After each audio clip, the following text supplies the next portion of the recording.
शिरकत करने वाले deputy director elementary education district Mandi पहुंच चुके हैं। हम दिल की गहराइयों से महोदय का आभार व्यक्त करते हैं जिन्होंने अपने व्यस्ततम कार्यकाल में से कुछ समय हमारे लिए निकालकर हमारे बीच में पहुंचे हैं।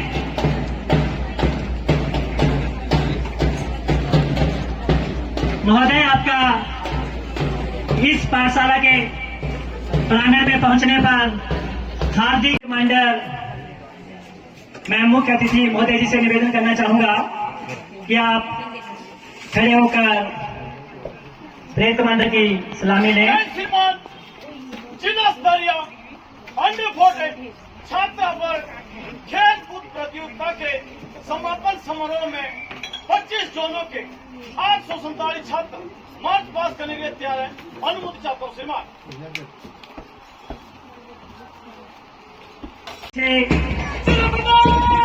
स्थानीय जोन 1, जोन 2, चौतरा 1, चौतरा 2, धर्मपुर 1, धर्मपुर 2, द्रंग 1, द्रंग 2, गोपालपुर 2, सदर 1, साइकलू सलवाहन, सिराज 1, सिराज 2, सुंदरनगर 1 एवं सुंदरनगर 2।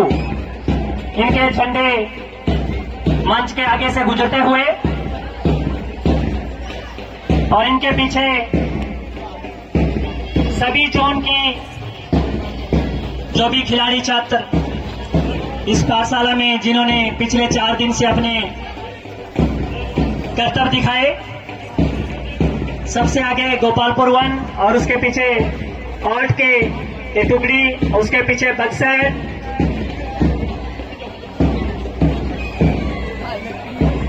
बक्सर के बाद जोन 1 की टुकड़ी मंच के सामने से गुजरते हुए इनके ठीक पीछे जोन 2,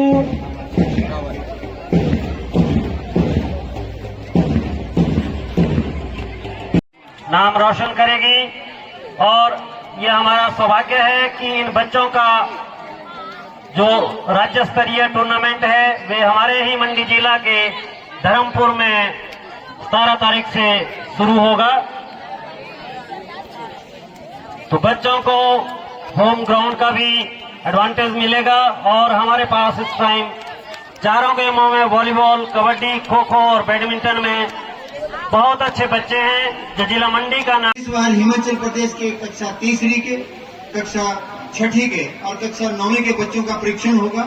उसके लिए हम पिछले 1 महीने से तैयारी कर रहे हैं। और मैं आपको बताते हुए मुझे फख्र महसूस होता है कि अभी जो पहला मॉक टेस्ट हुआ है उसमें हमारे जिला मंडी ने सभी 12 जिलों के अंदर प्रथम स्थान हासिल किया है। ये इसमें आप बच्चे हैं जिनकी वजह से ये स्थान हासिल किया है। आपने शिक्षा में तो अच्छा स्थान हासिल किया है, अब आपने खेलों में भी अच्छा स्थान हासिल करना है। मैं आप बच्चों को बता दूं कि ये जो खेलें जिसमें आप यहाँ आए हैं ये हार जीत नहीं है। ये प्रश्न हारने का और जीतने का नहीं है, ये प्रश्न बदलाव लाने का है। जो बच्चा यहाँ खेलने आया है, खेल के बाद जब वो अपने घर वापस जाएगा तो अपने में बदलाव महसूस करेगा, चेंज महसूस करेगा, अपने पेरेंट्स से बताएगा कि मैंने ये चीज खेली है, मैंने वहाँ पे इस तरह से कबड्डी खेली थी, मैंने वॉलीबॉल इस तरह से खेला था, बैडमिंटन में मेरा ऐसा प्रदर्शन था, ये तो थोड़ी सी कमी मेरे में रह गई थी, नहीं तो मैं शायद प्रथम स्थान भी हासिल कर लेता। आप बदलाव करके यहाँ से जा रहे हैं, चेंज करके जा रहे हैं, कई तरह के गुण अपने में आप डाल करके जा रहे हैं। मैं उसके उदाहरण देना चाहूंगा बच्चों को। आपके अंदर लीडरशिप की क्वालिटी आती है, आपके अंदर टीम भावना उत्पन्न होती है कि मिलकर के कैसे काम करता है, जो आज के इस युग में बहुत ही ज्यादा महत्वपूर्ण है। महत्वपूर्ण इसलिए है क्योंकि हमारे एकल परिवार हो गए हैं, घर में एक बच्चा है या 2 बच्चे हैं। बच्चा जो है वो मोबाइल के ऊपर अधिकतर समय में रहता है, उसको मोबाइल के ऊपर ही वो सभी तरह की खेलें मोबाइल के अंदर ही खेल रहा है। लेकिन जब वो मैदान के ऊपर आता है, ये सही असली मायने में इन खेलों को खेलता है, तो उसके अंदर वो जो गुण हैं, जो एक टीम के तौर पे कैसे इकट्ठे रहना है, अपने दोस्तों के साथ कैसे भाईचारा बनाना है, उनके साथ कैसे बात करनी है, उनके साथ कैसे घर से बाहर मिलकर के रहना है और कैसे लीडरशिप क्वालिटीज को डेवलप करना है, निर्णय लेने की क्षमताओं को उत्पन्न करना है, ये सारी की सारी चीजें आप मोबाइल के अंदर नहीं सीख सकते। उसके लिए आपको इस ग्राउंड की जो धूप है, इस ग्राउंड की जो मिट्टी है, यहाँ का जो पसीना आप बहाते हैं, उसकी आवश्यकता पड़ती है। मैं आप बच्चों को मुझे तो अपना बचपन याद आ रहा है कि इसी मैदान के अंदर हम हॉकी खेला करते थे, मैं क्रिकेट खेला करता था और बहुत सारी खेलें जो भी हमें मौका मिलता था। मैं तो सारा दिन भी ग्राउंड के अंदर रहा हूं, जिसकी वजह से बहुत बार घर में मार पड़ी है, क्योंकि घर ही नहीं जाना, सारा दिन ग्राउंड के अंदर ही रहना। और उस खेल की वजह से ही हम शारीरिक तौर पे मजबूत हुए हैं, हम मानसिक तौर के ऊपर मजबूत हुए हैं। मैं बच्चों को कह दूं कि आप यहाँ सिर्फ खेलने से जीतने हारने के लिए नहीं आए हैं, आप शरीर से भी मजबूत बन के जा रहे हैं। यहाँ पे आप शरीर के साथ मजबूत बनने से ज्यादा महत्वपूर्ण जो है वो आप मानसिक तौर के ऊपर मजबूत बन रहे हैं, जो आज सबसे बड़ी समस्या उत्पन्न होने वाली है बच्चों के अंदर, क्योंकि बच्चा घर में अकेला है, मना उसको सहन करने की आदत नहीं है कि पेरेंट्स यदि किसी बात के लिए मना कर दें तो वो सहन नहीं कर पाता और कई तरह की थ्रेटनिंग, कई तरह के अपसादों के अंदर वो घिर जाता है। तो जब आप खेल के अंदर आते हैं तो आप मानसिक तौर पे भी मजबूत होते हैं, शारीरिक तौर पे भी मजबूत होते हैं।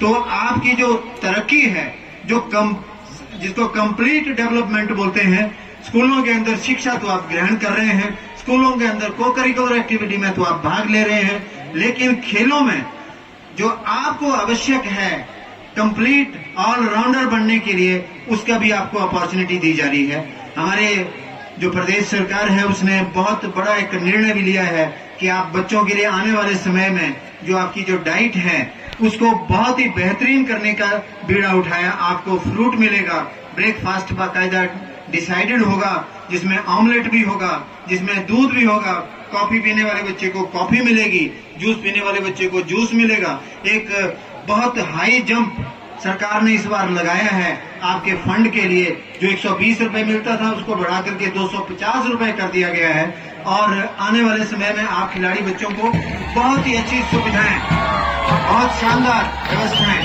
आपको मिलने वाली है।